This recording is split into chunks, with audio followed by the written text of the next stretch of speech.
Roma empezó siendo una pequeña república y se convirtió a lo largo de más de 600 años en el mayor imperio que jamás se haya conocido. En su apogeo llegó a extenderse desde Londres hasta Bagdad, gracias al que fue el primer ejército profesional. De esta forma, se convirtió en el modelo de la civilización occidental. Sin embargo, cuando el imperio comenzó a tambalearse, se derrumbó a una velocidad vertiginosa. El poderío de Roma solo tardaría 100 años en desvanecerse como el humo, barrido por las invasiones de los bárbaros. ¿Cómo ocurrió algo así? El Imperio Romano, la primera guerra bárbara.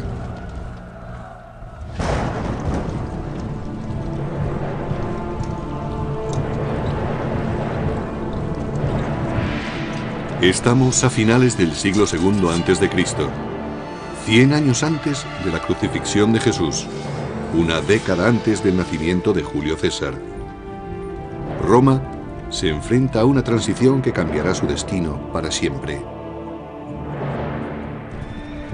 Se avecinan tiempos de conquista. Roma había estado expandiéndose con éxito por tierras extranjeras durante alrededor de 150 años. Había derrotado a Cartago en África, su gran enemigo mediterráneo, y empezaba a extenderse por el norte hasta España, aunque estas conquistas resultaron difíciles de mantener. Pero mientras Roma conquistaba un lugar en el mundo mediante brutales campañas, la República se enfrentaba a un cataclismo que forzaría a los romanos a cambiar el sistema senatorial por la dictadura absoluta de un emperador.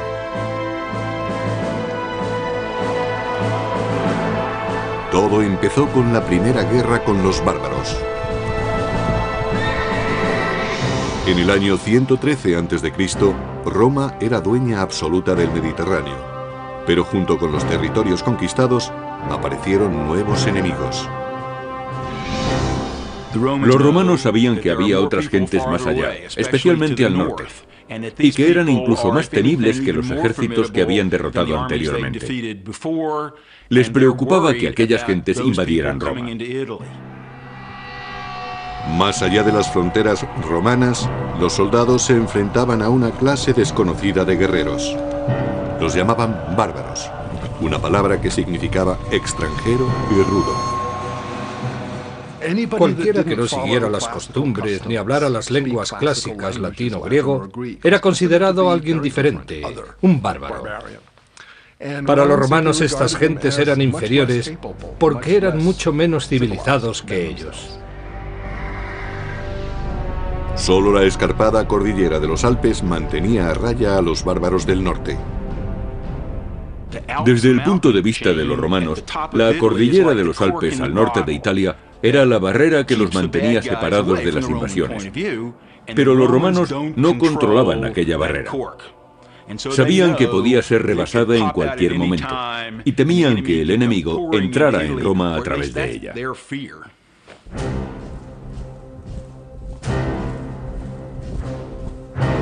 El ejército de Roma hacía guardia contra la amenaza de los bárbaros.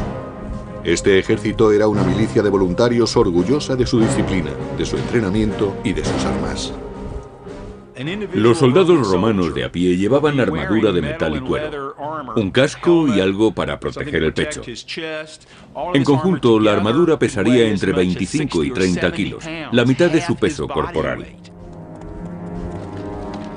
El peso de las conquistas de Roma descansaba sobre los hombros de guerreros endurecidos en combate.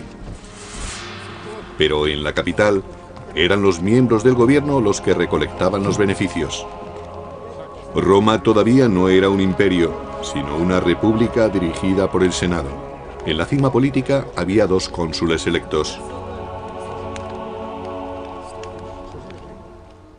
Eran los cargos civiles y militares más altos y con mayor poder de Roma. Por encima de todo estaba la dirección del ejército. La seguridad nacional era lo primero. Pero debido a su alta posición, los cónsules ostentaban también un papel muy importante en la política y en la legislación.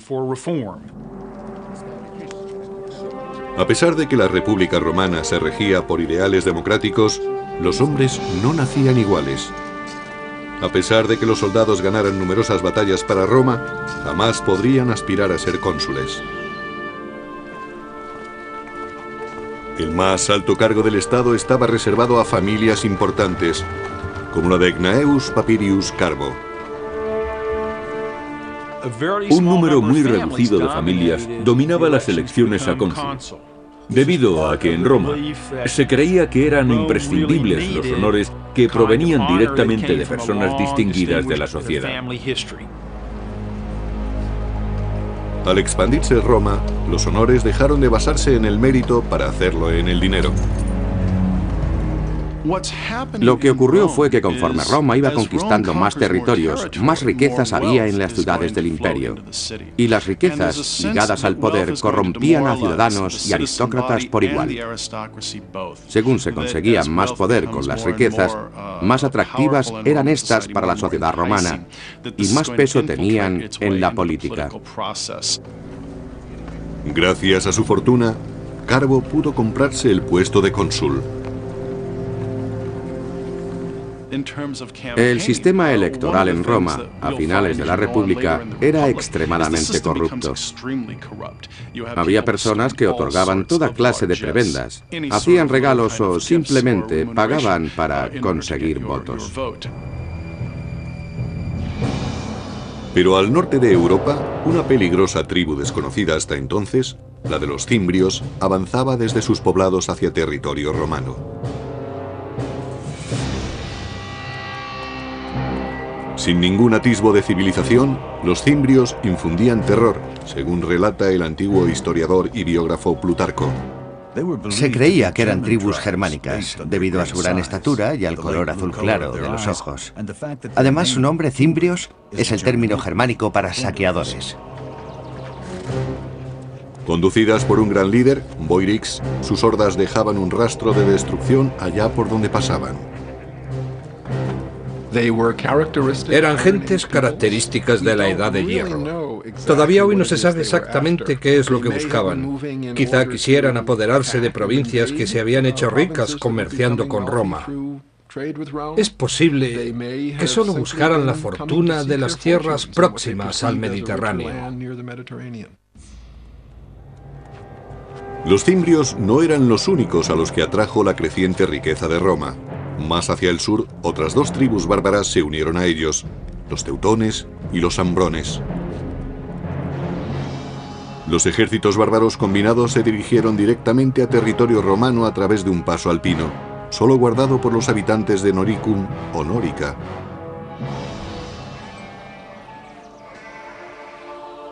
Aunque Nórica no era territorio romano, su proximidad hacía que su gente estuviera fuertemente ligada a la República Romana. Nórica era una región situada en el territorio que ocupa la Austria moderna. Los romanos llamaban a sus habitantes Norici debido al nombre de la región, Noricum. Los Norici controlaban los pasos alpinos.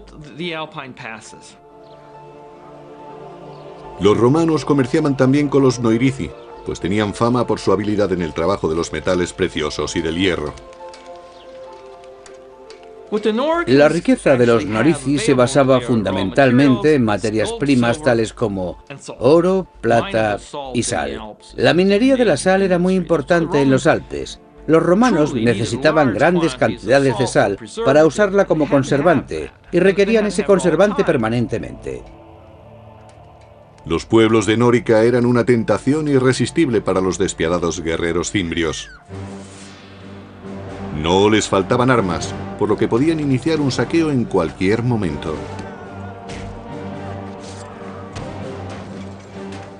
En el segundo y primer siglo antes de Cristo, los cimbrios tenían espadas, lanzas y escudos.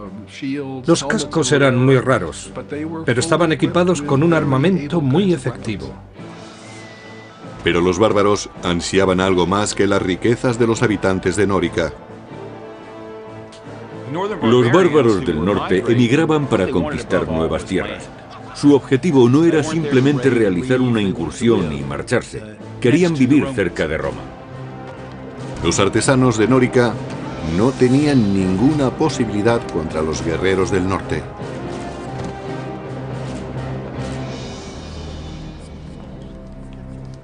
Los Norici enviaron un emisario a sus aliados del Senado romano pidiendo ayuda contra los sanguinarios invasores cimbrios. Para ello se dirigieron al aristócrata Carbo, cuyas maniobras políticas habían dado finalmente sus frutos. Ahora ocupaba el puesto de cónsul, el hombre más prestigioso de toda Roma.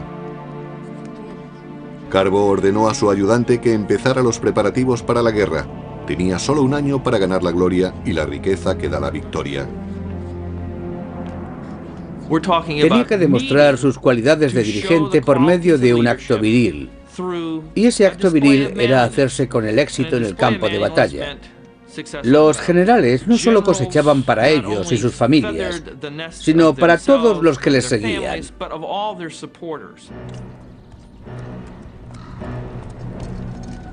Carbo aceptó el reto y llevó sus tropas a Nórica.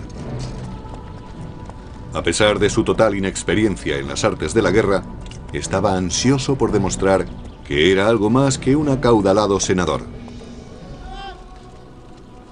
Llegó a Nórica apoyado por los soldados del ejército romano. Tras un siglo de victorias, estos soldados tenían plena confianza en sí mismos. Los cimbrios se defendieron diciendo que no sabían que no podían estar en aquel territorio y les mandaron embajadores. Los bárbaros no habían visto nunca una fuerza tan bien equipada y disciplinada. Su caudillo, Boirix, le dijo a Carbo que su gente solo quería regresar a su hogar pacíficamente, y Carbo estuvo de acuerdo en que se marcharan. Pero hay poca gloria en una tregua, y el general romano preparó un plan para conseguir la victoria que tanto necesitaba. Carbo simuló que iba a negociar, pero envió sus tropas por un atajo para atacar a los cimbrios antes de que regresaran los embajadores. Esperaba así conseguir el triunfo. Pero su plan fracasó. El cónsul romano Carbo consiguió engañar a los cimbrios, pero fue precisamente ese engaño lo que le trajo la desgracia. Algunos embajadores cimbrios lograron sobrevivir y denunciaron la traición de Roma al regresar a su campamento. Furiosos, los bárbaros juraron que no cejarían hasta cobrarse una sangrienta venganza.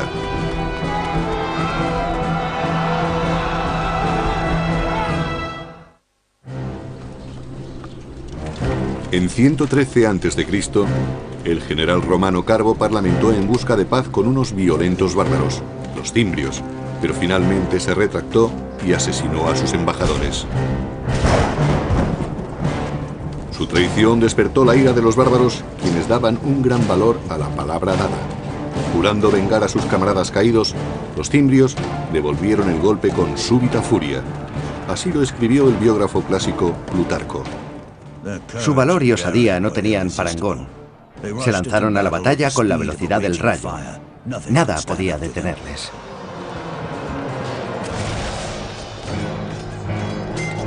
Conducidos por dos caudillos, Boirix de los cimbrios y Teutobocus de los teutones, los bárbaros avanzaron en oleadas incontenibles.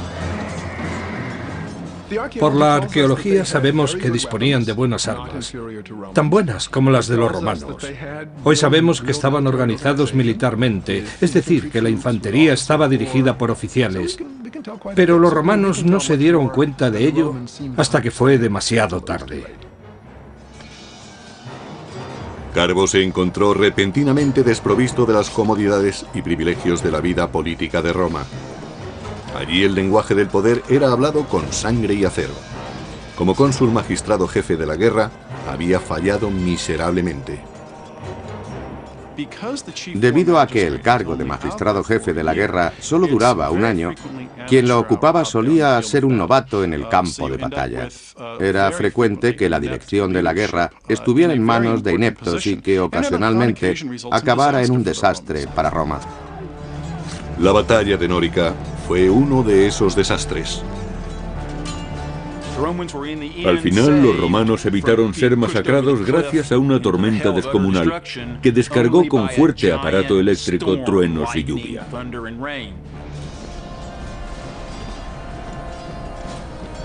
Derribado de su caballo, Carbo trató de huir de aquel caos de muerte.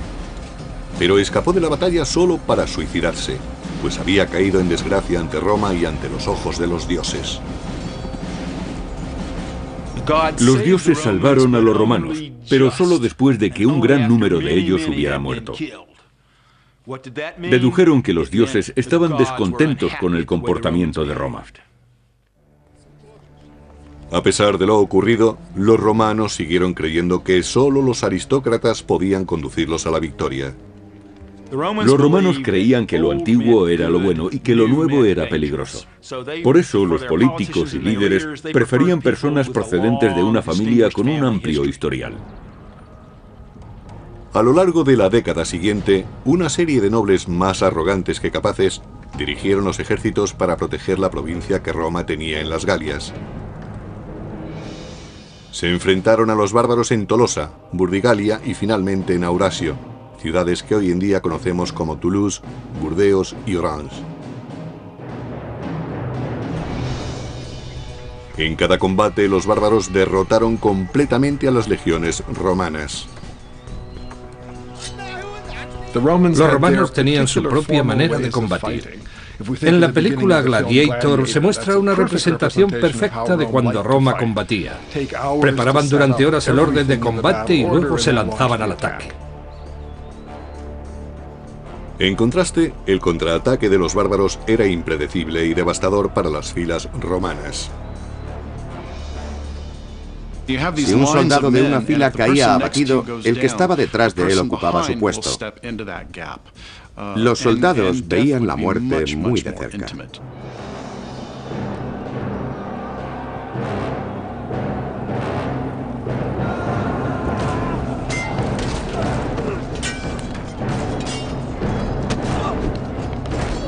Los tributos de sangre fueron asombrosos. Solo en Aurasio fueron masacrados 80.000 romanos en una tarde. Cuando un ejército pierde cohesión, sus hombres pasan a ser peces en un estanque. Se les captura fácilmente desde cualquier esquina. Cuando cae un flanco, los vencedores matan a los enemigos uno a uno, sin correr ellos ningún riesgo. Lo que en principio era una batalla organizada pasa a ser una ejecución en masa.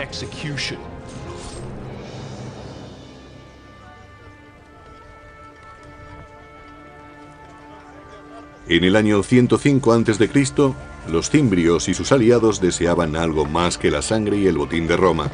Algunos miembros del clan habían ido allí a echar raíces. Eran agricultores y comerciaban con sus productos. Vivían en pequeños poblados. Cultivaban trigo, cebada, centeno, avena y mijo, una amplia variedad de cereales. También cultivaban lentejas, garbanzos y habas. El ganado era extremadamente importante. Criaban cerdos, cabras y corderos. La nueva situación alarmaba a los romanos. Para ellos, la amenaza no eran solo los guerreros bárbaros, sino también sus mujeres. La presencia de las mujeres indicaba a los romanos que los invasores habían llegado para asentarse. En otras palabras, eran grupos que llegaban para alterar significativamente la forma de vida romana, amenazando a sus valores fundamentales. Si solo fuera una incursión, no serían más que un grupo de jóvenes a los que podrían manejar fácilmente. Pero si traían a sus mujeres, se trataba de un fenómeno migratorio para establecerse que requería una solución más firme y a largo plazo. Se necesitaba un general que pudiera derrotar a los bárbaros de una vez por todas. El héroe que Roma buscaba desesperadamente emergió en otra frontera problemática a unos 1500 kilómetros, en Numidia, parte de la Argelia actual. Durante 8 largos años, los romanos solo habían experimentado derrotas, hasta ahora. El nombre del Salvador era Mario. Con arrojo e inteligencia aplastó a los ejércitos numidios del pérfido rey Yugurta.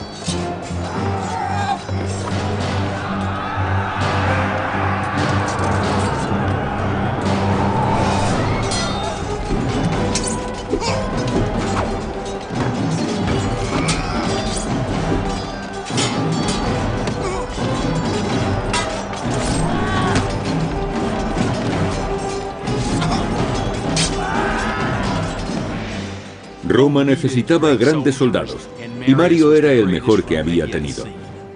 Era un gran jefe, sabía elegir el momento y lugar adecuados para presentar combate y cómo ganarse la lealtad y el afecto de sus soldados.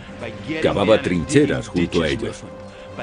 Comía la misma comida y estaba en mejor forma que ellos, aun siendo los soldados mejor preparados del mundo. Y lo hacía con naturalidad, pues Mario no era ningún aristócrata y hablaba con orgullo de sus orígenes humildes. No sé quiénes fueron mis antepasados, pero puedo enseñar mis medallas y otros honores militares, por no hablar de mis cicatrices, todas ellas ganadas en batalla. Estos son mis títulos de nobleza. Ahora, cuando los bárbaros del norte se acercaban, los romanos recurrieron a Mario, su última esperanza. Al final del segundo siglo a.C., una tribu bárbara muy violenta, los cimbrios, junto con sus aliados los teutones y los ambrones, arrasaron la frontera del norte. Una aterrorizada Roma recurrió entonces a su mejor general, el nuevo cónsul Mario. Era un probado jefe militar, y los romanos no querían fallar ahora contra los teutones y los cimbrios, que habían derrotado ejército tras ejército. Había que resolver inmediatamente el problema enviando a la batalla a un líder capacitado. Pero el gran Mario no podía dirigir sin hombres que le siguieran. Devastada tras una década de guerra, Roma pasaba por una escasez crítica de soldados. Los romanos llevaban años de luchas contra las tribus germánicas, y en esos años, el 113, 109, 107, 106 y 105 a.C., perdieron a muchos hombres en el campo de batalla. Por tanto, se enfrentaban a una terrible crisis.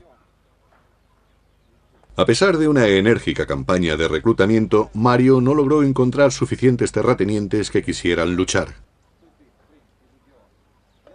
Para ingresar en el ejército romano en la Alta República había que tener propiedades, recursos, y eso causaba problemas al ejército romano a la hora de conseguir un número suficiente de soldados. La solución de Mario fue tan sencilla como radical. Envió a reclutar soldados entre las gentes pobres que no poseían tierras. Si no había que tener propiedades para ser ciudadano romano, ¿por qué tenerlas para ser legionario? Muchos querían ser soldados, era un buen trabajo y muy emocionante. Brindaba buenas oportunidades para el saqueo, lo que garantizaba vino, mujeres y diversión. Y ofrecía la posibilidad de ver mundo a costa del gobierno. Ocurrió lo mismo que hoy en día en las oficinas de reclutamiento. Mario permitió que cualquiera pudiera ingresar en el ejército, con lo que Roma dispuso de una cantera de hombres mucho más extensa para formar sus legiones. En la sociedad romana convivían muchísimos más pobres que gente de clase media. La vieja guardia medía a los reclutas por sus ganancias. Mario eligió a los suyos por su aptitud para el combate.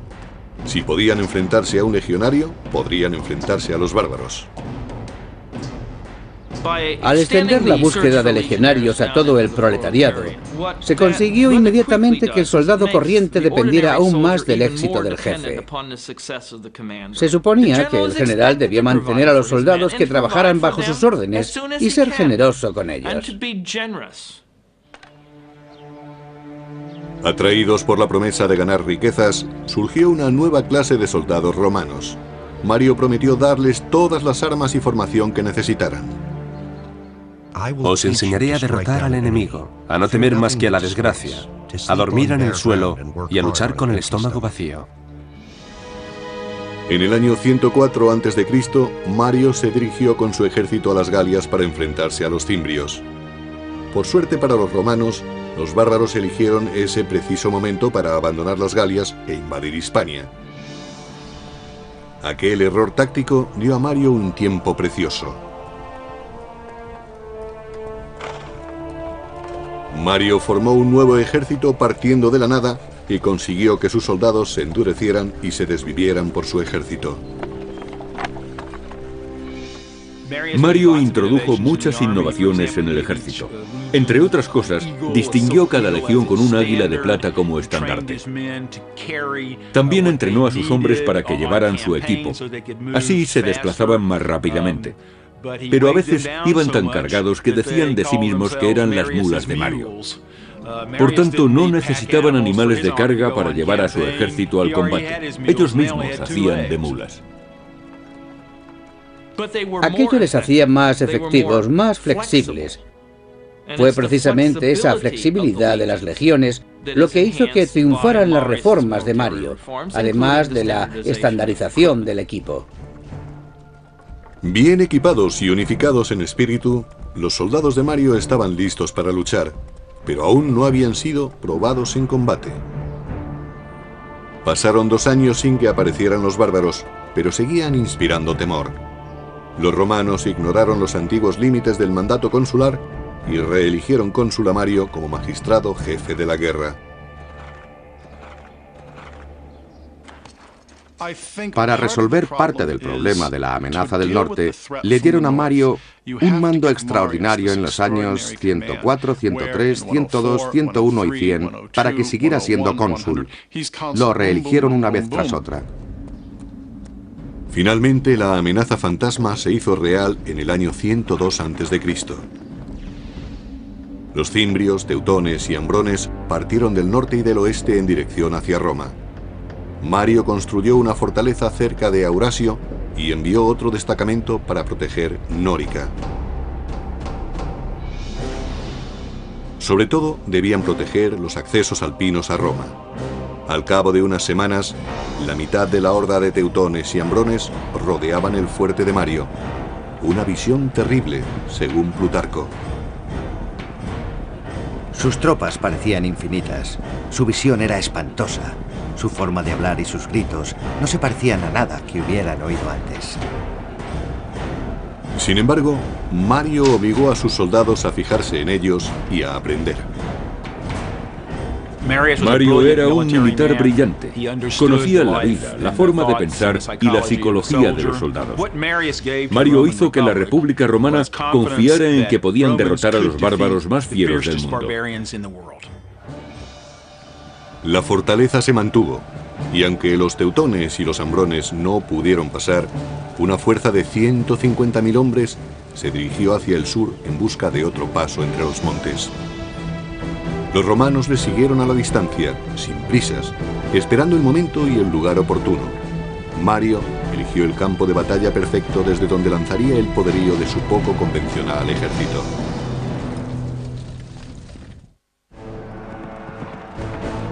En el año 102 a.C., miles de bárbaros se dirigían a Roma.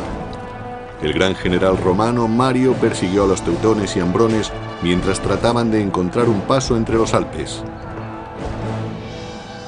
Trasladó a sus soldados desde su fortaleza de Aurasio a Aquae-Sextiae, la actual Aix-en-Provence de Francia. Allí, Mario ordenó a sus hombres que acamparan, tras elegir cuidadosamente su posición. El campamento romano era una pieza singular de su maquinaria militar. Preferentemente debía estar situado en un alto para observar las maniobras del enemigo. Tenía forma de cuadrícula y estaba rodeado de un foso profundo con un terraplén que conducía directamente a él, conocido como Ager. Todos tenían una misión que cumplir. Solían tener una característica adicional que este campamento particular no poseía. De acuerdo con Plutarco, Mario eligió una posición que no estaba bien abastecida de agua. Se dice que lo hizo deliberadamente para animar a sus soldados a la lucha. Cuando se quejaban de que tenían sed, Mario les señalaba un río cercano al campamento bárbaro y les decía: allí tenéis agua para beber, pero hay que pagarla con sangre. A las orillas del Ródano, asentados en dos grandes campamentos, los ambrones y los teutones tenían toda el agua que querían para beber. Convencidos de que los romanos no eran problema para ellos, los ambrones se entregaron a los festejos. Los romanos, especialmente los soldados corrientes, tenían miedo a los bárbaros que estaban más al norte, los de climas más fríos. Los climas extremos endurecían a los hombres. Eran mucho más grandes que los romanos, gritaban más que ellos y desde el punto de vista romano olían muy fuerte. No porque no se bañaran, que probablemente lo hacían más que los romanos, sino porque se rociaban con grasa de oso. Los romanos utilizaban aceite de oliva. Los bárbaros no sospecharon del peligro que se escondía en el bosque. Un pequeño contingente de soldados enviados por Mario les acechaba. Los soldados romanos tenían miedo. Eran realistas. Sabían que se enfrentaban de cerca a la muerte. Ellos, al igual que sus enemigos, no mataban a distancia.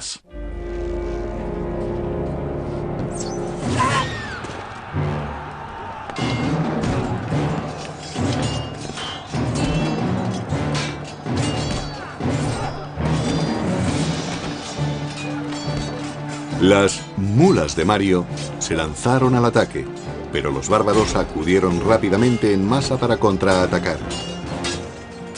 Cuando la derrota parecía cernirse sobre los romanos, Mario mandó refuerzos. Los romanos empujaron a los ambrones hacia su campamento, donde la batalla tomó un extraño rumbo. Así lo explicaba Plutarco. Aparecieron mujeres armadas con espadas y hachas, profiriendo los gritos más horribles. Se lanzaron al combate, y aunque sus cuerpos resultaran acuchillados, seguían luchando hasta el final con un espíritu inquebrantable. Las mujeres bárbaras siempre iban al campo de batalla. Algunas veces, en vez de luchar, empujaban los carros detrás de los hombres. Para impedir que se retiraran, los bloqueaban. Las mujeres tenían tal sentido del honor y de la libertad que creían que era mejor morir luchando que escapar.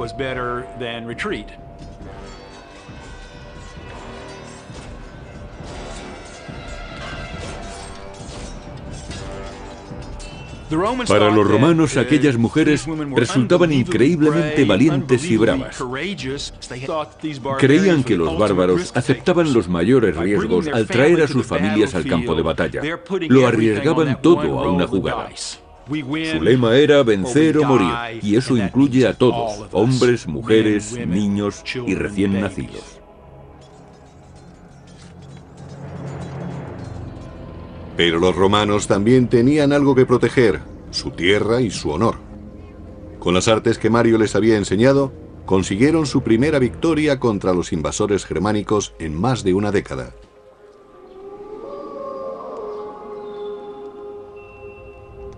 En su campamento, Mario se preparaba para el ataque de represalia que sin duda lanzaría Teutobochus, rey de los teutones. En Aquae Sextiae se enfrentó a una situación táctica realmente difícil. Como de costumbre, el enemigo era muy superior a los romanos, pero Mario supo elegir el momento y el lugar adecuado. Por eso escogió el terreno con sumo cuidado. Mario dispuso una trampa con Claudio Marcelo, un capitán de su confianza. Marcelo y otros 3000 hombres entraron en los bosques por detrás del campamento teutón y se mantuvieron allí escondidos hasta que empezó el combate. Según Plutarco, los bárbaros cargaron colina arriba contra el campamento romano tal y como había previsto Mario, y allí se encontraron con una muralla de espadas. El mismo Mario peleó en primera fila, poniendo en práctica las órdenes que daba a sus soldados. Estaba tan bien entrenado como el que más, pero su osadía sobrepasaba a la de cualquiera. Esta batalla era la prueba de fuego para las tácticas de Mario. Había conseguido que sus soldados fueran lo suficientemente fuertes para permanecer en pie con toda su armadura y seguir en su puesto manteniendo la disciplina, incluso cuando el enemigo atacaba con fiereza. A continuación, se lanzaban contra ellos con sus espadas a modo de cuña móvil que caía de la colina despedazando las tropas enemigas. Cuando Mario y sus hombres forzaron a retirarse a los bárbaros, Marcelo y sus cohortes salieron del bosque. Peleando juntos hicieron que se desvaneciera cualquier esperanza de retirada del rey Teutobokus y sus guerreros. El número de bajas era incalculable. Los romanos masacraron más de 100.000 teutones. El resto pasaron a ser esclavos, botín de guerra que haría ricos a las mulas de Mario y a sus ayudantes. Se preocupaba no solo de sus soldados, sino también era muy generoso con los romanos de todas las clases sociales. Mario, al monopolizar el poder desde las alturas, se convirtió en un ejemplo a seguir, incluso para la clase senatorial. Animados por la fiebre bárbara, los romanos eligieron de nuevo a Mario para el puesto más importante de Roma. Sería cónsul durante un quinto periodo, algo que no tenía precedentes. Tenían tanto miedo de que los bárbaros cruzaran los pasos de los Alpes no controlados por los romanos y que destruyeran y saquearan Roma, que la política fue dejada a un lado. Pero Roma no estaba a salvo aún. Mario había derrotado solo la mitad de las hordas bárbaras. Los cimbrios, los más temibles, todavía acampaban por su cuenta. Mientras Mario estaba en Roma, los cimbrios rebasaron las fortificaciones en Nórica. El enemigo había traspasado al fin las fronteras de Roma y cabalgaba por la llanura del Po. Pero solo un hombre tenía el valor y la inteligencia necesarias para resolver esta nueva crisis, el cónsul Mario. En el año 102 a.C., las mulas de Mario masacraron la violenta tribu de los teutones en el sur de las Galias, destruyendo la mitad de la fuerza bárbara. Pero entonces la tribu de los cimbrios cruzó los Alpes austriacos. Desde Roma, Mario se dirigió rápidamente a la llanura del Po, jurando eliminar a los bárbaros para siempre.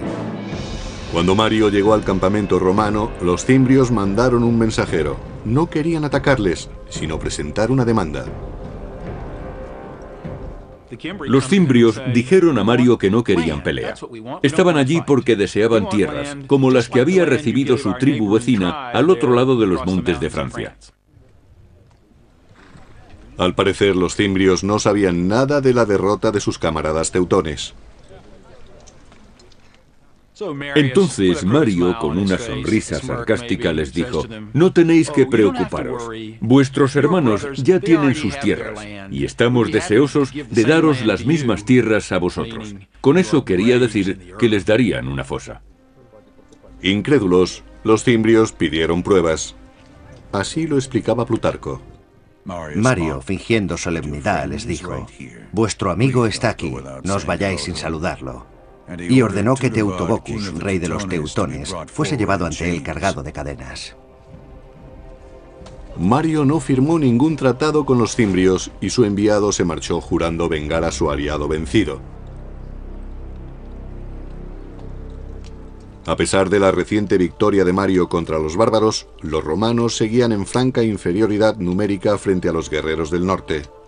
Con una batalla en perspectiva, el gran general ordenó sacrificar un animal. Los romanos siempre hacían un sacrificio antes de entrar en combate, para saber si los dioses estaban de acuerdo con su plan bélico. Eso no garantizaba la victoria, pero les daba esperanzas. Los romanos creían seriamente en los presagios. La fe de los romanos era su escudo frente a la abrumadora superioridad del enemigo. Al término del siguiente día se produciría un sacrificio de sangre y esa sangre estaría en manos de los dioses.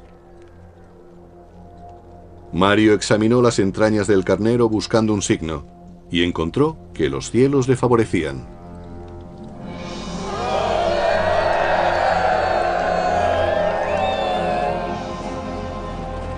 En el año 101 a.C., toda Roma sufría mientras los dos enemigos mortales se enfrentaban en la aldea de Vercelli, en la moderna Italia.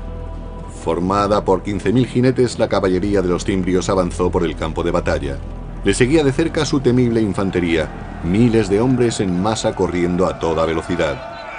Cuando los romanos establecieron su línea de combate, Mario hizo una última petición a los dioses.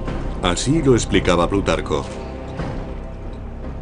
Mario lavó sus manos y las alzó al cielo, jurando ofrecer un sacrificio de 100 bestias si conseguía hacerse con la victoria.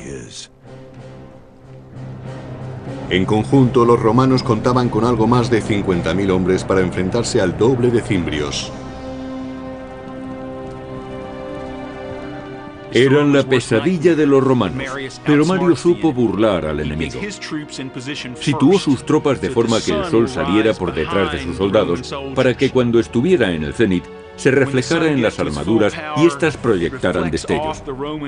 Los bárbaros creyeron que el cielo estallaba en llamas y que los dioses estaban ayudando a sus enemigos. Notando la súbita ansiedad de los cimbrios, los romanos atacaron.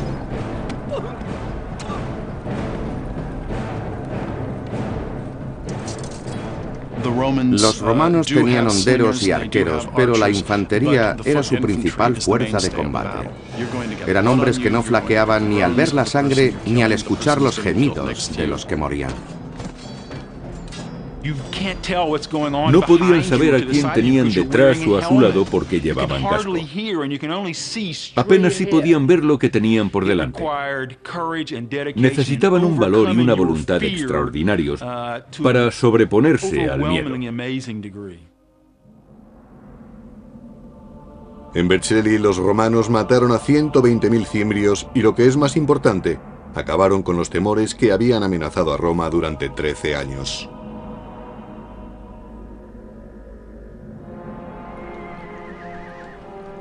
Tras la guerra, Mario volvió a Roma convertido en héroe.